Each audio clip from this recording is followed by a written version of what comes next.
Entre enjeux et défis, une succession d'événements. Une halte sur un fait, une actualité. L'événement qui aura marqué la semaine.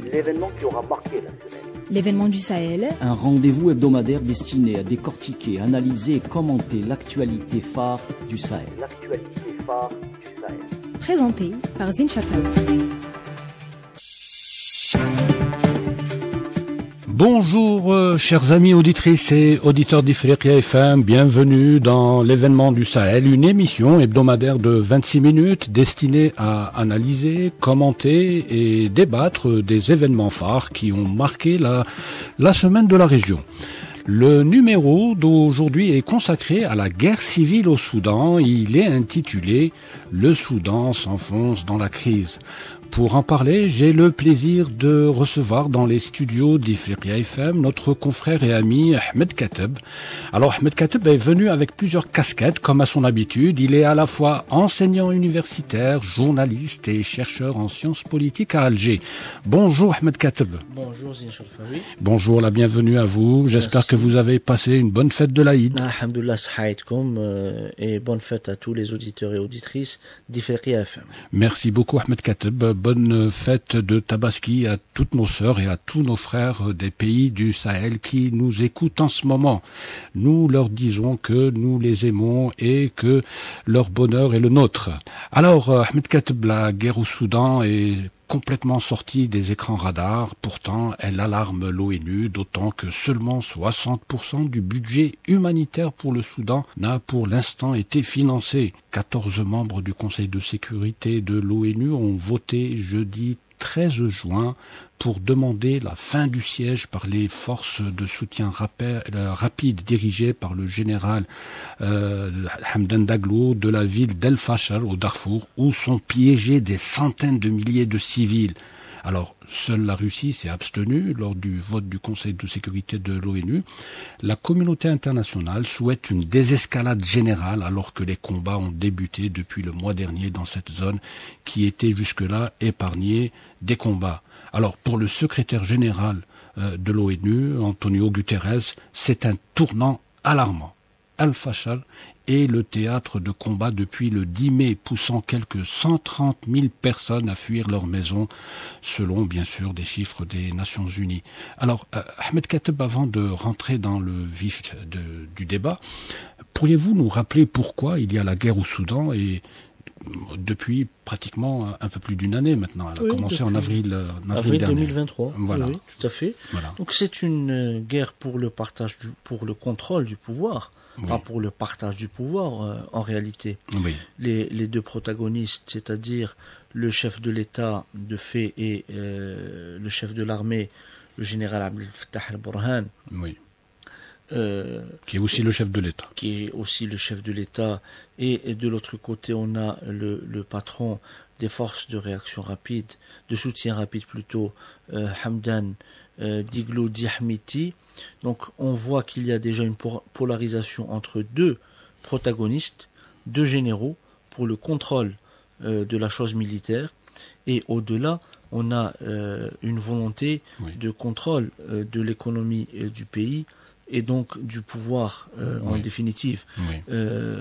Les deux protagonistes qui avaient main dans la main renversé le gouvernement civil pour s'octroyer l'entièreté du pouvoir ont fini par s'entretuer à partir d'avril 2023, et on comprend également la situation au Soudan à l'aune des interférences étrangères.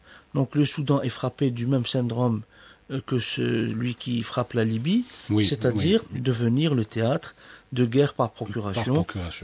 Au profit de puissances régionales et internationales. Tantôt, certaines puissances sont du côté du général al-Burhan, d'autres puissances soutiennent le général Hamiti, et on a un conflit qui se nourrit de ces interférences, et donc un conflit où la sortie de crise est quasiment inexistante, en fait, parce qu'il y a tellement d'intérêts, tellement d'enjeux qui dépassent le cadre soudanais stricto sensu, qu'on peut soupçonner ces pays étrangers de vouloir éterniser le conflit pour tirer le plus profit possible et engranger des dividendes stratégiques dans la région, que ce soit des dividendes d'ordre économique, comme le trafic de l'or, notamment, comme la traite des êtres humains. Aujourd'hui, qui contrôle le trafic de l'or au Soudan? C'est clair, c'est Hamdan Daglo. C'est Daglo, via les Wagner, pour que cet or finisse dans les banques de Dubaï. Donc on a le circuit complet. Qui est un paradis fiscal. Donc on a un circuit qui commence dans l'ouest libyen, dans l'ouest soudanais, et qui se termine à Dubaï via les Wagner et via les milices des FSR. Oui, mais justement, Ahmed Kateb, juste pour la compréhension de nos chers amis auditrices et auditeurs, enfin juste rappeler qu'en 2019, une énorme protestation a chassé El-Béchir, l'ex-président soudanais El-Béchir, du pouvoir. Donc il y était depuis une trentaine d'années. Depuis 89. Depuis 89, pratiquement, c'est énorme. C'était pratiquement l'un des présidents les plus anciens au poste. Et donc il a été chassé donc par la population, par une révolution. Les gens sont sortis dans la rue pour protester initialement contre la cherté de la vie et particulièrement de la cherté du pain. Alors, au début, les choses allaient plutôt bien puisque l'armée et les civils avaient convenu de se partager le pouvoir jusqu'au jour où les militaires ont décidé de renverser les civils au pouvoir et de gouverner seuls. La guerre a commencé en 2023, bien évidemment. Elle a pour origine une mésentente entre les FSR et l'armée concernant l'intégration des FSR au sein de l'armée. Au sein de l'armée, une histoire d'agenda. D'agenda, bien sûr. Pour l'armée, c'était un agenda qui s'étalait jusqu'à 10 ans. Et pour les FSR, c'était un agenda qui ne devrait pas dépasser les 5 années. C'est clair. Donc, intégrer les FSR au sein de l'armée, c'est-à-dire permettre à ces milices de bénéficier pleinement de la manne financière et de s'intégrer dans le jeu économique du pays, parce que l'armée détient des pans entiers de l'économie soudanaise. Et il faut juste rappeler aux auditeurs du Feria FM que Hamdan Daglo, dit Ahmeti, le général Hamdan Daglo qui aujourd'hui contrôle les FSR, était le second de Burhan. Était le second d'El-Burhan et une création d'El-Béchir. Mais une création d'El-Béchir, effectivement. Donc même le surnom Ahmeti est un surnom qui lui a été attribué par El-Béchir parce que il considérait Hamdan Daglo comme son protecteur, le plus proche. Donc on comprend mieux maintenant les rivalités et surtout on comprend pourquoi la guerre se focalise sur le Darfour. Et justement, Hamdan Daglo était le fer de lance d'El-Béchir au Darfour. Au Darfour, contre la rébellion et via les Janjaouid. Alors, Ahmed Kateb, est-ce que l'appel du Conseil de sécurité de l'ONU a été entendu par les belligérants, à commencer par les forces de soutien rapide du général Daglo? Sommes-nous dans une forme de désescalade sur le terrain? C'est dur de répondre tout de go comme ça. Est-ce qu'on a l'impression que la guerre va s'arrêter? Non. Aucun indice. Au contraire. Aucun indice ne le suppose, parce qu'on voit clairement qu'il y a une escalade, que les FSR entendent avoir et capter El Facher pour qu'elle tombe sous leur influence, pour qu'ils puissent contrôler toutes les capitales des 5 régions du Darfour. Donc il manque El Facher pour que tout le Darfour soit contrôlé par les FSR. Donc ça, c'est un point stratégique important à relever. Et je ne pense pas que les FSR puissent entendre le Conseil de sécurité. Ou du moins feront mine de ne pas vouloir appliquer, etc. Prenons exemple de plusieurs autres protagonistes à l'international, notamment l'entité sioniste, notamment Khalifa Haftar en Libye, etc. Donc, le Conseil de sécurité ne sera qu'un vague souvenir dans la chronologie des actions entreprises pour la stabilisation du Soudan. Oui. On comprend mieux. Là, toutes les médiations entreprises, justement, pour... Que ce soit américano-saoudienne à Jeddah, toutes les médiations battent de l'aile. Oui, que là, il y a la médiation africaine, c'est l'IGAD. L'IGAD qui conduit. Toutes ces médiations battent de l'aile. Oui. Le problème, c'est que les deux protagonistes sont nourris par des puissances internationales. Un peu le cas comme c'est le cas en Libye. C'est une sorte de remake du scénario libyen qui se déroule au Soudan, mais avec un cran en plus dans les atrocités et le drame humain. On va en parler du drame humain. Ahmed Kateb, bon, on va rester à El-Fasher. Pour vous, pourquoi El-Fasher, au-delà du fait que c'est une région que les FSR convoitent depuis longtemps, surtout qu'elle se trouve au Darfour, un territoire qu'ils contrôlent pratiquement à 90%, mais pourquoi El-Fasher particulièrement? C'est la grande capitale historique du Darfour. Qui contrôle El-Fasher contrôle l'ensemble du Darfour. Donc pour les FSR, il est très important d'obtenir cette victoire symbolique et cette victoire stratégique en réalité pour qu'ils puissent arguer d'une certaine légitimité. Et surtout qu'El-Fasher actuellement, c'est un peu le centre névralgique pour les distributions des aides humanitaires, de l'ONU pour toute cette région. C'est important pour les FSR de capter El-Fasher et la faire tomber sous leur influence. C'est dire également au général Borhan à Khartoum qu'ils ont des moyens de pression et qui peuvent monnayer très fort et très cher un arrêt des hostilités. Donc El-Fasher peut, si elle tombe sous le contrôle des FSR, peut être une monnaie pour pouvoir entamer d'éventuels pourparlers. On remarque, Ahmed Kateb, que excite la question et la problématique d'El-Fasher. Alors, on a l'impression aussi que de l'autre côté, les troupes de l'armée de Mohamed El-Borhan sont en train de reprendre du terrain dans d'autres régions. Ils ont reconquis pas mal de quartiers, par exemple à Khartoum, la capitale du Soudan, où ils ont aujourd'hui le contrôle complet de la télévision, par exemple. Là, on parle de quartiers. On a l'impression que le jeu se rééquilibre dans d'autres régions. Non ? Je ne sais pas. Lorsqu'on parle d'une capitale d'une région et de certains quartiers à Khartoum, je pense que le rapport de force n'est pas le même quand même. Si l'armée soudanaise peine à contrôler la capitale et est obligée de montrer quelques quartiers qu'elle gagne comme étant un véritable butin de guerre, c'est quasiment pathétique pour le côté de l'armée soudanaise et pour son prestige.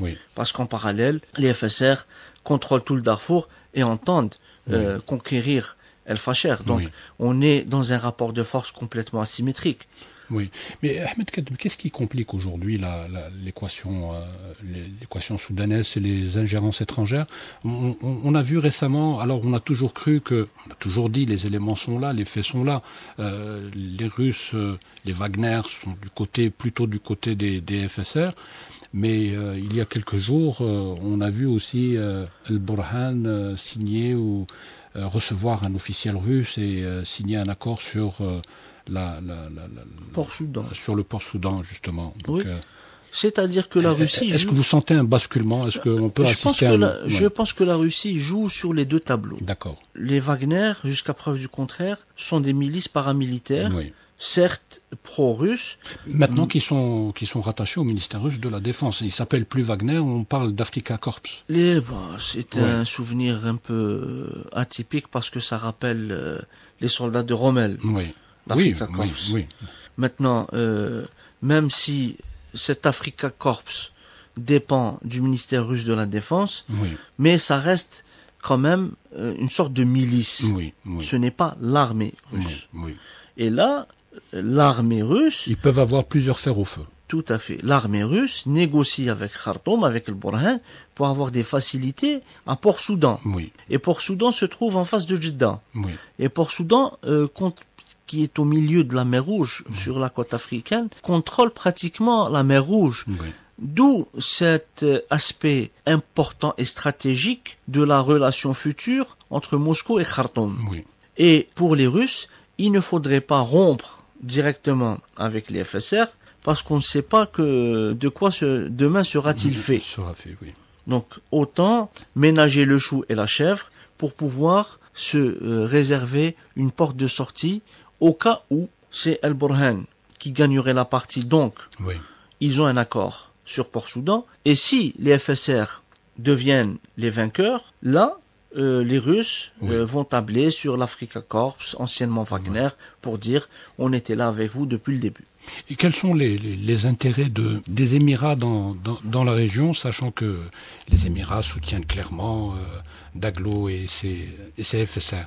Alors pour les Émirats, c'est également un enjeu de puissance et d'influence. Depuis pratiquement une décennie, si ce n'est plus, Abu Dhabi est devenu la Sparte du monde arabe, donc qui entend créer des bases militaires un peu partout, que ce soit au Yémen, en Somalie, par le truchement du Somaliland, du Puntland, des bases au Soudan. Donc les Émirats veulent projeter leur puissance, mais il ne faut pas oublier que c'est un paradis fiscal et c'est un hub de la finance mondiale. Mais en même temps, les intérêts sont surtout économiques, parce que bon, comme vous venez de le dire, les Émirats, c'est un petit pays qui a un problème, donc qui va avoir des problèmes de sécurité alimentaire, donc il lui faut des terres arables pour cultiver. Il lui faut des terres arables, des terres rares, des minerais rares. Donc il doit garantir la sécurité de l'Émirat pour une cinquantaine d'années. Et là, on comprend ce déploiement tous azimuts qui confère à ce pays, c'est un petit pays de par sa géographie, une dimension tout à fait spectaculaire. D'ailleurs, il est en train à son activisme et ses ingérences. On le retrouve au Tchad, au Mali, en Mauritanie. Il est un peu partout. Il veut influencer le jeu politique tunisien. Il est également en Libye. Il est en Égypte. Donc on voit que les Émirats ont des tentacules un peu partout, et parfois c'est par le biais du soft power, et tantôt c'est par le biais du hard power, donc par la force militaire pure et dure. Ahmed Kateb, nous ne terminerons pas cette émission sans parler du véritable drame humanitaire que cette crise a provoqué. Et chaque jour, la situation s'aggrave. Et ils sont actuellement près de 10 millions de déplacés à l'intérieur même du Soudan. C'est énorme. Depuis le début de la crise, il y a 1 an et quelques, et 1 an et 2 mois, donc 14 mois, c'est pratiquement 7 millions de déplacés au sein même du Soudan, à l'intérieur du pays. À cela s'ajoutent les quelques 3 millions de déplacés avant le début de la crise actuelle. Et il y a plusieurs millions déjà de Soudanais qui ont fui vers les pays voisins, et notamment vers le Tchad. D'où l'importance du Tchad dans cette équation stratégique soudanaise. Le Tchad, on voit qu'il est en train de se placer et qu'il est en train de monnayer justement sa position stratégique avec les Français, donc avec l'Occident, et avec les Russes surtout. Actuellement, il a surtout les faveurs des Émirats et des FSR aussi. On a l'impression qu'il est du côté des Émirats et des FSR. D'ailleurs, il a laissé les Émirats établir un hôpital de campagne à la frontière avec le Soudan.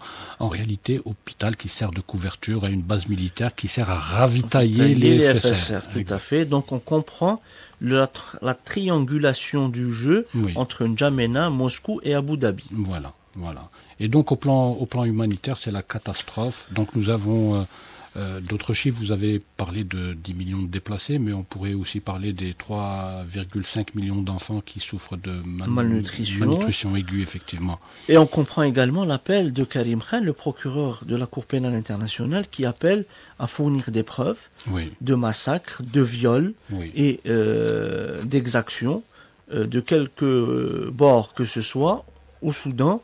Et il a dit textuellement, c'est une honte de laisser se répéter l'histoire au Darfour. Et là, il nous renvoie à 2005, aux massacres qui ont été perpétrés durant la gouvernance de l'ancien président Omar al-Bashir. Donc on est dans une sorte de bégaiement de l'histoire, pour le Darfour du moins, mais la question qui se pose, est-ce que toute cette tension, toute cette crise ne va-t-elle pas déboucher à une autre fragmentation du Soudan? Et une autre fragmentation du Soudan, et puis il faut qu'on en parle, une déstabilisation de tout le Sahel, de toute la région, de tout le Sahel. Tout à fait, donc de tout le Sahel, de la mer Rouge à l'Atlantique. Donc il y a une sorte de création d'entités subétatiques. Aujourd'hui, on cite le Darfour et le Kordofan comme des entités possibles après l'implosion de ce qui reste du Soudan. Il n'est pas impossible qu'il y ait des entités de la sorte de l'autre côté au Sahel central et occidental. Tout ça mérite d'être scruté, d'être surveillé, parce que la complexité des acteurs locaux, des enjeux locaux et l'interférence d'acteurs régionaux ou internationaux fait que les problématiques actuelles du Soudan, du Sahel, sont d'une complexité telle qu'il y a une véritable menace sur la sécurité nationale de l'Algérie. Et surtout une interdépendance entre toutes ces questions. Tout à fait, et là on revient au postulat posé par feu le président Houari Boumediene dans les années 70, lui qui disait que tout ce qui se passe dans l'axe Dakar-Khartoum intéresse l'Algérie et ne doit pas être aux dépens de l'Algérie. Oui, c'est très bien dit. Je crois que nous ne pouvions pas trouver meilleur mot de la fin pour terminer et clore cette émission. Alors, c'était donc le mot de la fin, si bien dit, et de Ahmed Kateb. Merci Ahmed Kateb d'avoir eu la gentillesse de répondre favorablement à notre invitation. Je vous remercie, Saïd, comme encore une fois. Merci beaucoup, joyeuse fête. Nous arrivons, chers amis auditrices et auditeurs, au terme de cette émission qui a été préparée et présentée par Zine Cherfaoui, réalisée par Hassiba. Nous avions à la console technique notre ami Mouad. Je rappelle que l'émission a été consacrée à la crise au Soudan. Nous vous donnons rendez-vous la semaine prochaine, même jour, même heure, pour un nouveau numéro de l'événement du Sahel. Je vous rappelle que vous pouvez nous écouter sur Internet. Pour cela, il vous suffit simplement de télécharger notre application sur Play Store. Merci de nous avoir suivis. Bonne écoute avec la suite des programmes d'IFRI FM. Au revoir et surtout, bonne fête de l'Aïd.